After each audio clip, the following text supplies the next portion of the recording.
বাংলাদেশে আমার একটা বিশেষ ব্যবস্থা আছে, একটা ছোট উদাহরণ দিই।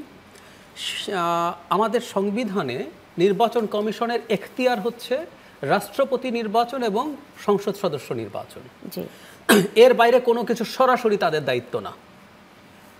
এখন যেহেতু আমাদের সংসদ নির্বাচনেরও কনস্টিটিউশনাল যে ফ্রেমওয়ার্ক বা টাইম, ওটা তো পার হয়ে গেছে।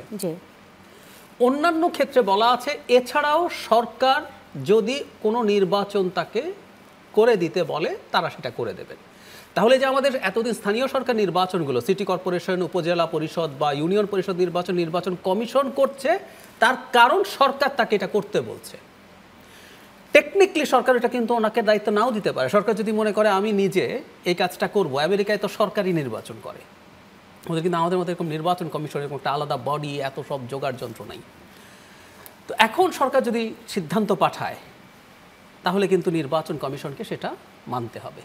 এখন সমস্যাটা এই জায়গায় না, এটা এখন আইন বা বিধিমালার প্রশ্ন, এটা এখন একটা পলিটিক্যাল ইস্যু। আসলে আমাদের জাতীয় নির্বাচনের আগে স্থানীয় সরকার নির্বাচন আমরা করব কিনা, করলে কটা করব, আদৌ করব কিনা, এই প্রশ্ন। আমরা দেখলাম পত্রিকায় যে 2টো সিটি কর্পোরেশন ঢাকার এই নির্বাচনটা সম্ভবত সরকার চাইতে পারে, এবং সরকার যদি চায় নির্বাচন কমিশনকে কনস্টিটিউশনালি এই কাজটা করতে হবে।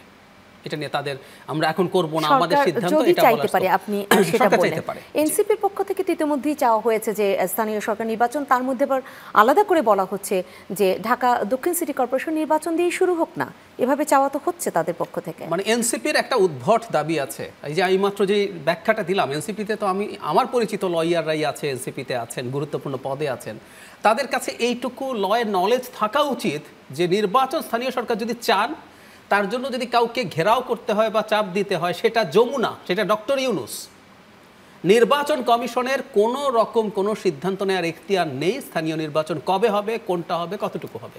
ওনারা ওখানে গিয়ে এগুলো বলছেন, মানে সবাইকে খুব বোকা মনে করছেন, সব কিছুর জন্য নির্বাচন কমিশনকে ভিলেন বানানোর চেষ্টা করছেন, কারণ তারা এই নির্বাচন কমিশনের পুনর্গঠন চান তাদের রাজনৈতিক এজেন্ডার কারণে।